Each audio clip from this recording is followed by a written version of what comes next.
This is the Chop Talk podcast, brought to you by the Illinois Pork Producers. Today we talk to Chef Carlos Gaytán, a critically acclaimed chef and restaurateur. Some of you might already know him from his appearance on season 11 of the hit show Top Chef, or from various TV shows in which he's a judge or host, but most of you should know him from his unique and innovative approach to Mexican cuisine, which you can find brilliantly on display at his restaurant Tzuco in Chicago, Illinois. Born and raised in Mexico, Chef Carlos Gaytán had honed his culinary skills throughout the years by working in some of the country's top kitchens. He moved to Chicago in 2007, where he opened his first restaurant, Mexique, which quickly became a hit with both local diners and international food critics. It's also where he became the first Mexican-born chef to ever earn a Michelin star. Now he's done it again with his restaurant Ha, located in Xcaret, Mexico, where he's the only chef to ever win the prestigious 5-star diamonds within his first year of opening. With his signature blend of traditional Mexican flavors and contemporary cooking techniques, Chef Gaytán has earned a reputation as one of the most talented and creative chefs in the country and has been recognized by many prestigious culinary organizations and publications. It is my absolute pleasure to introduce to you my dear friend, Chef Carlos Gaytán.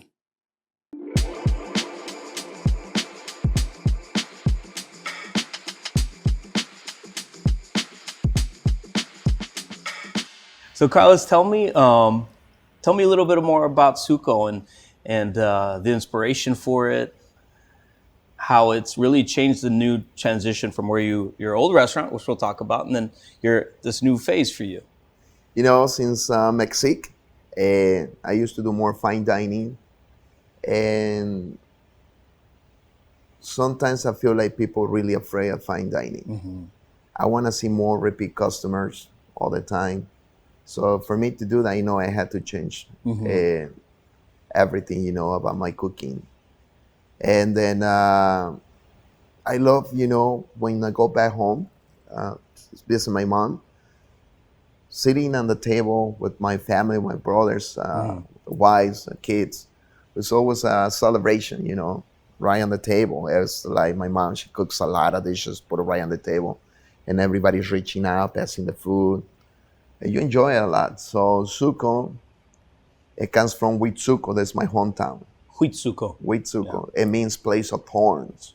Mm. So that's why you see so many thorns over here, so many things that we brought from my town. So every time that I step in here, it's like being in my hometown. Wow, I love that. So, it represents my hometown. This is a museum for my hometown, including the food, that I... most of the recipes is something that I try at home that my mom used to make for us, and her cochinita pibil, one of the most amazing things ever. And then how similar is it to the one that you serve here? Is it a little bit different? No, it's the same recipe. Promise. Same. Okay. Actually, I have really cool But mom's story. is better. But mom's is better. It's always better. I got a really cool story because one of the times that I went back to Mexico, this is my mom. I told my mom, "Hey, mom, I'm cooking tonight. So bring my brothers and their families so I can make the food." So I cook cochinita pibil, but the way that of the Riviera Maya, the masters. I learned from the masters over there. They taught me how to make the cochinita pibil. And always I try to do a better way. They've been teaching me. So I think my cochinita pibil that evening, and everybody was eating, and everybody was quiet.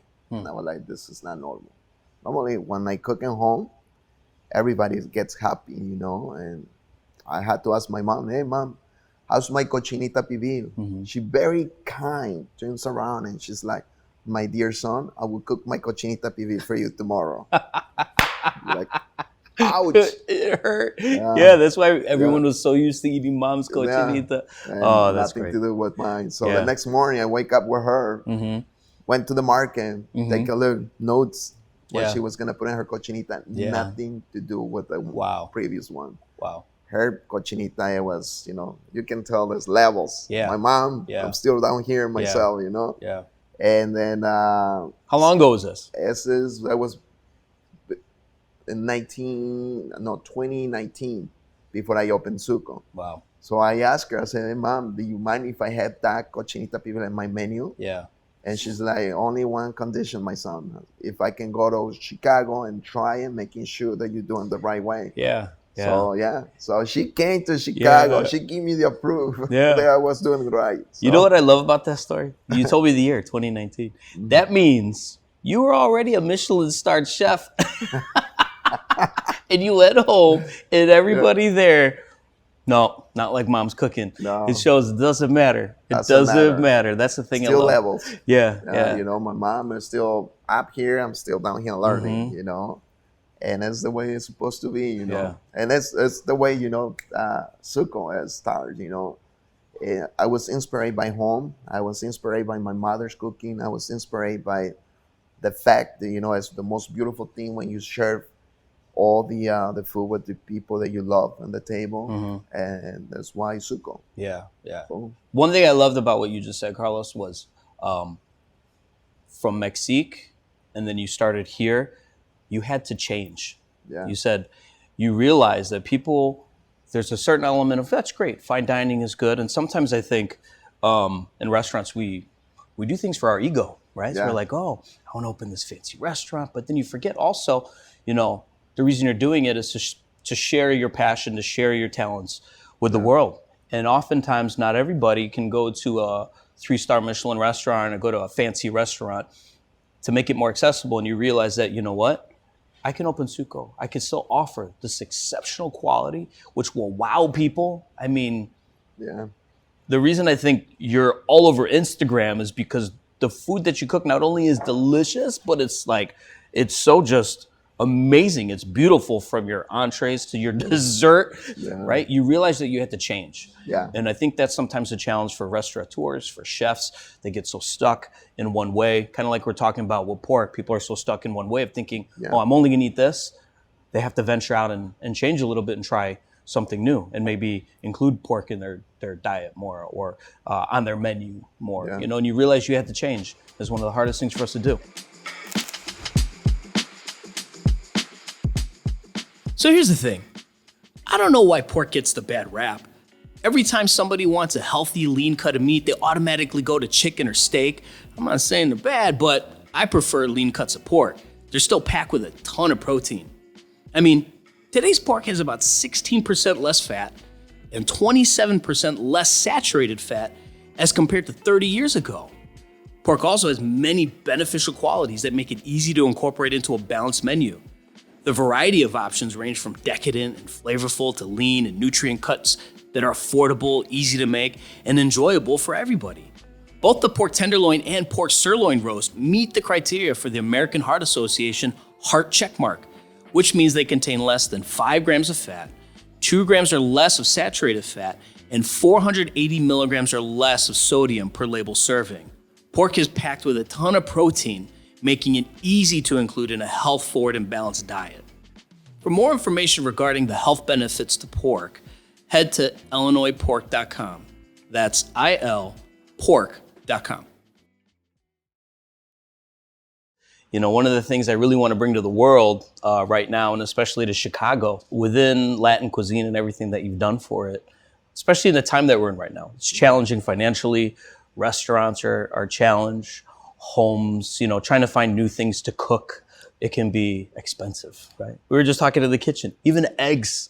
It's crazy. Eggs are expensive. Crazy. And so when people look at proteins and when they look at things to cook, pork hasn't always been at like the top of the list, but pork is actually healthy for you. The right cut has less fat in it, things of that nature.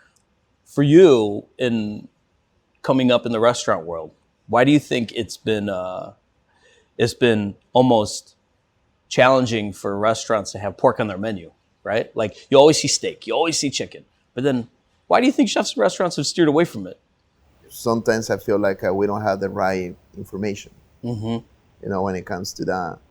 I grew up in Mexico, in a small town, you know, where people, most of the time they eat pork and they die 102, 110 years old. Yeah. You know, and then they don't mess around, you know. Pork is the biggest thing in Mexico in small towns, you know. And since you're very young, I mean, you grow up eating pork and breeding pork. Yeah. I mean, you got like 2 or 3 porks and you're back at your yard, you Yeah. know? But I believe just, we made a taboo kind of style talking about pork, not eating pork, because we don't have the right information. Yeah, yeah. And it's interesting you say that. We don't have the right information because I think a lot of people, especially here in America, they're so scared of, if I don't cook it enough, it's too rare. See, I'm going to get chickenella. That's like a time of the past. The way that you've seen, especially in Mexico and especially here in America, the way that they raise pork, the way that the pork producers are taking care of it and the standards by which we operate by now, it's much safer now. Yeah. And so people can eat it. Closer to medium rare plus and 145 and things of that nature, right? So how do we get chefs and people at home to kind of like say, hey, you know what? You can eat this. What do we do to get them to start to cook pork loin, right? We're talking about pork loin. We're talking about, I like to call it the ribeye of pork, which is the bone-in pork chop, right? Essentially, that's like the ribeye. When you go to a restaurant, everybody loves to order the ribeye. Why? Because it has good marbling, has good flavor, has good texture, right? Yeah, I mean, we call it chuleta. Chuleta. Yeah, to me, it's one of the most my favorite. It's has a lot of flavor. It can get a little dry.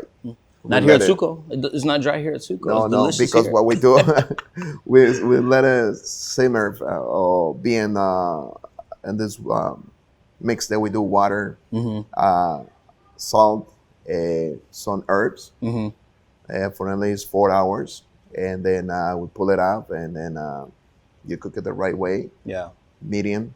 Yeah, probably is the best. And it's really nice and juicy, tenderized. You let it rest for a couple minutes before you cut it, and it's tons of flavors, and super good. Yeah, what I'd love to see more restaurants right now, especially and in the home. What I want them to know is that, especially in this time where restaurants are beginning to modify their menus to be more cost effective, because currently right now, restaurants are in a position where they have to be very smart with their menu choices on what they're offering clients so that they can make better margins, they can stay open, they can employ people, they can be open for business, right? And then the everyday person, when they go to the grocery store also, sometimes they're looking at chicken, which has been so expensive, or beef, which is extremely expensive, and they always forget about pork. They always forget, hey, because of what we just talked about, because of the story we've been told growing up. But as restaurants are revamping their menus, they understand, hey, this is a great alternative that's very cost effective, and these are ways to cook it so it's delicious. Same thing with the home cook who's looking to make, today we're going to make a bondigas, right? Bondigas. Yeah, and it's ground pork, and it's a very inexpensive cut that you can utilize in order to feed a lot of people. Actually, right? You can feed a lot of people with a couple pounds of pork, some vegetables, the proper ingredients, and it spreads wide, and you spend less with a delicious meal, and it's healthy for you, which people don't really realize. When in the kitchen or out on the grill, it's important to remember these key facts when cooking pork. For the best eating experience, be sure to cook whole muscle cuts of pork, like chops and roasts, to 145 degrees Fahrenheit and 160 degrees Fahrenheit for ground pork. Remember that pork is lean, so overcooking will dry out the meat, so don't take your eye off of it. Now, to watch Chef Carlos and I prepare a beautiful pork dish, albondigas, head to the Illinois Pork Facebook and YouTube page. But until then, we'll see you in the kitchen. I tell people about the salt all the time, Carlos, about you. I tell people when people mention you, or they like, hey, and I don't even hit you up half the time. Hey, I need a reservation at Tzuco. I don't even, I'm like, nah, he's busy. Don't bother me with it, right? But whatever this is what I always tell people. So honestly, forget us cooking. Forget about the food. Forget about the accolades. Forget about the restaurants. Forget about the 5-star diamonds. Forget about all that stuff. Carlos, at heart, he's like one of the most genuine, authentic people you will ever meet. And Thank you. So humble. As you and I have been in restaurants for a long time, we see cultures, we know a certain feeling, we know how owners or chefs or things of that nature might be with their people. Here, it really is run like a family from day one, from even before day one. Yeah. When we were in here and this place was just a concrete box with stuff everywhere, you could already tell the way that everything was being structured and the culture. And I think that's what people will always remember. Whether they worked for you or with you for a short period of time, they come and they go, they'll always remember of how you made them feel. You know what? It's very important for me. Very important the way that I treat my staff. And when you teach them by sample, they learn. And it's no other better way to do that. We talked about this before. How that I gotta make sure that I try to do everything the right way, because I have so many young chefs that text me almost every day, like, "Hey, chef, when I grow up, I want to be like you." I'm like, "Why are you dreaming so low?" I mean, I can teach you, how to get here, but you had to promise, you had to do homework. And 10 years be better than me. Exactly. It's like, there's those things, that's why I opened that cooking school. I did open that cooking school in El Paso, Texas. It's nothing more beautiful than just have a legacy behind building these young kids to be better than you, for the future, and be best chefs in America, best chefs in Mexico. And why not best chefs around the world, the kids, they spend time with you, you know. Is that one of the main reasons why you wanted to open the cooking school in El Paso? Is, can you imagine that day when you have your first chef who was a student there and they earn whatever accolade it is, knowing that you had just a little piece of that, you're able to touch that a little bit? Is that part of your legacy? Yes. I think it is. It's important. I want them to be happy where they are, because some of them probably they just want to do the best barbacoa, and they're going to open a restaurant and just future best barbacoa. Doesn't mean that they can get a Michelin star. But if they want to keep a food truck with the barbacoas and drive around, and when they're happy, I'm happy. Happy. I love that. I'm happy, because I'm going to be part of that life of choosing, of just letting know exactly, how they can be happy with their families, using their talents, the right way. I love that you corrected me, because I was talking about accolades, and this is why you're so awesome, because then you said it doesn't matter. That part doesn't matter. As long as they made an impact and they lived their life in happiness. And if they had a food truck and all they did was sell barbacoa and they're happy, you're happy. Right? Most people that work in the kitchen, we didn't do well in school. I almost failed out of high school. We got into trouble. We don't learn by sitting down and reading something. We're rebels. We liked the camaraderie of being in the kitchen around a bunch of other outcasts. We love sitting down. We hate sitting down. This is hard for me right now, man. This is hard, right? Sometimes when I gotta write a recipe, put in the computer, I just like fighting myself, like not go to sleep, and like I don't even know how to type. It's not easy for us being in the kitchen, standing up all day long, with a knife. It's like our comfort zone. It's our comfort way to live our life. I mean, I remember I used to teach Kendall College. And for me to be in the classroom, I was like, I didn't know what to do. No formal training. You own your own cooking school with a curriculum where they earn a degree. You've taught it. Culinary schools, Kendall is one of the best, right? You're a professor. That says everything right there. And then one of the beautiful things being in Kendall, I was there for 3 years. Every single class, I had a full class. Full class. I was teaching more. Had to be passionate about cooking. Then I used to give them a recipe every time they used to have a class, and we used to make something. But for me, it was more important, the feeling behind everything, to understand why we're spending this time, why we're gonna be living our lives, when everybody else is taking the day off, we're gonna be working. Holidays, we're working. Holidays, you working. Teaching them that passion, of being there and not being hurt because you're working when everybody else is not. It's our lifestyle. I had a chef early on encouraged, because coming out of high school, I wasn't very smart, so obviously I had my own insecurities about not being good, going into a college or going to the school, right? And one of the chefs early on that I worked for, pretty famous chef, he said to me, "It's not what you know, it's what you can prove." Right? And that's the greatest thing about our industry, is you can get anybody who has the hunger and determination off the street and prove to us that you have the work ethic, and we'll go back there and we'll show you, right? And that's, I think, what you've done a lot. You showed people the way. That's exactly what we do. That's exactly what we do. What do you want to be remembered for, Carlos?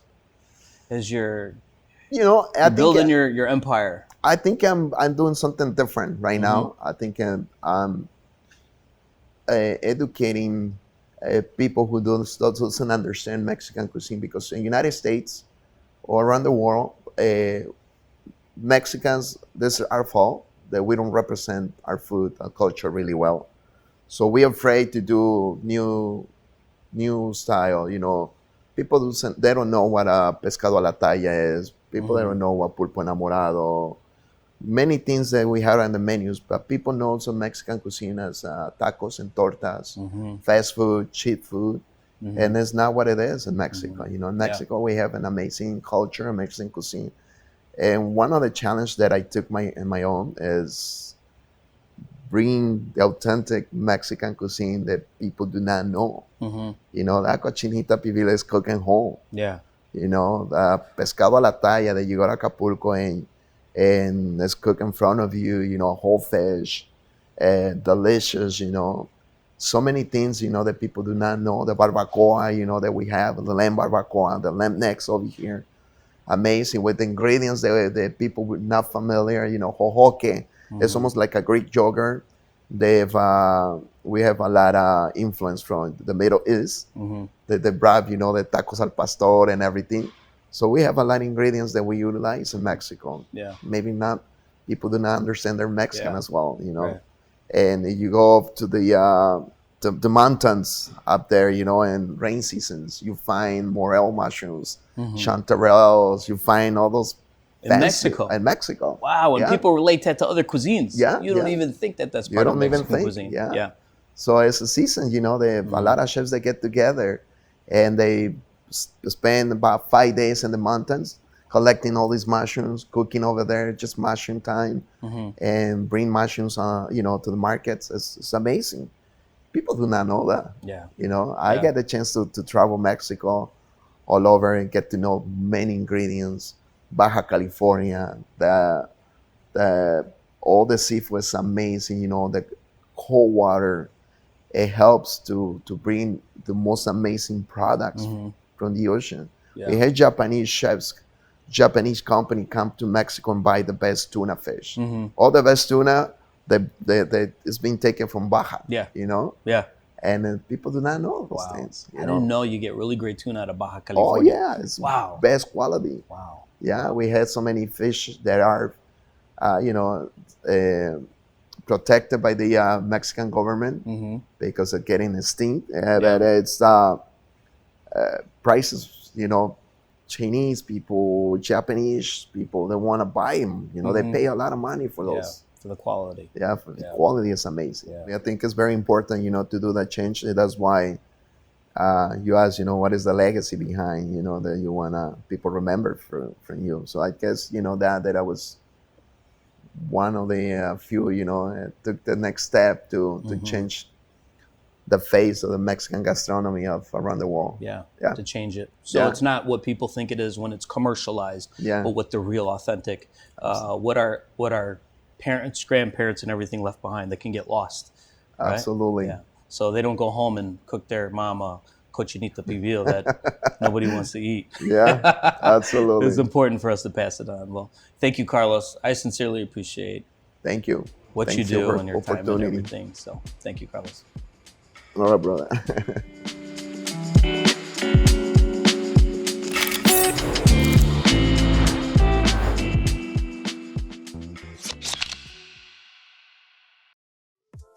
Thanks for joining us on the Chop Talk podcast, sponsored by the Illinois Pork Producers. We're excited to continue exploring the culinary world, connecting with talented chefs and dedicated farmers, and sharing their inspiring stories with you. Don't forget to subscribe and follow us on social media for updates on upcoming episodes.